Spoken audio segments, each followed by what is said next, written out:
Good morning, everybody. How are you?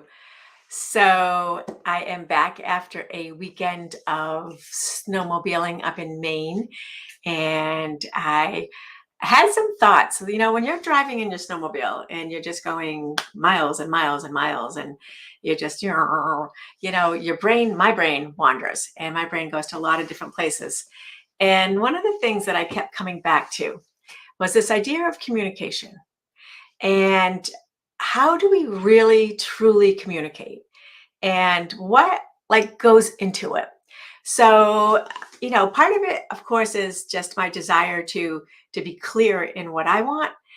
I think about how to say things, how to present things, what my nonverbal communication is. And in my family, they call it like the stink eye. Like, so no matter what you're saying, if you've got that stink eye going, that it's incongruent. So, anyways, I was thinking about this, and I was also thinking about a few recent communications I have had with people. And one of the something that I've talked about before is that oftentimes when someone's joking with you, and you're like, what do they really mean? Like, they're joking, but is it, and I often say, like, it's a coward's way of saying what they really feel is a joke, right? So you've got this like jokey message that comes to you. You think it's funny, but it's not really funny. And so you have this kind of like incongruence. And then the other one is what I want to talk about is when someone's complimenting you, but it's not a compliment. And that like the way that they're phrasing it and what they're saying is like you want to say, wait, what? You know? So anyway, we've got our jokey insults, and we've got our death by compliment. And what I feel like we really have is a failure to communicate effectively. And I think to myself, what can we do? Like little boots on the ground, what can we do? And I think it's that we just try to say what we mean what we say, and don't be mean when we say it.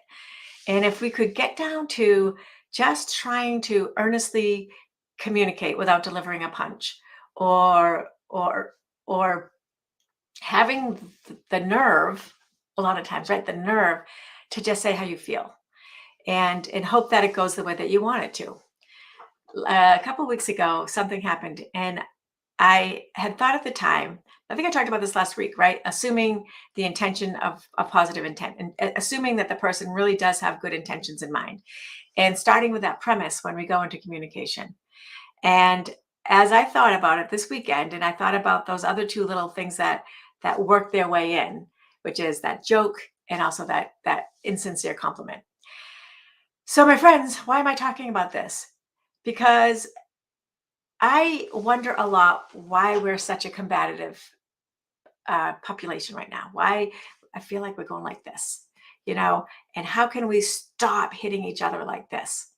And I think it starts with our words, and I think it starts with our intention. So if I'm going to try to say what I mean what I say, and don't be mean when I say it. But I want to say it because ultimately I think that what you keep inside is what's going to make you sick. All right, my friends, I will talk with you tomorrow. I hope you have an amazing day. And it looks like it's going to be a beautiful day.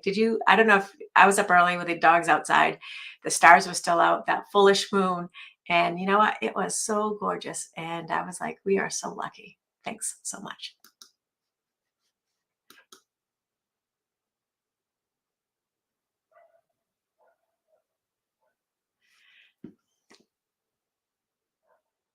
I'm still on.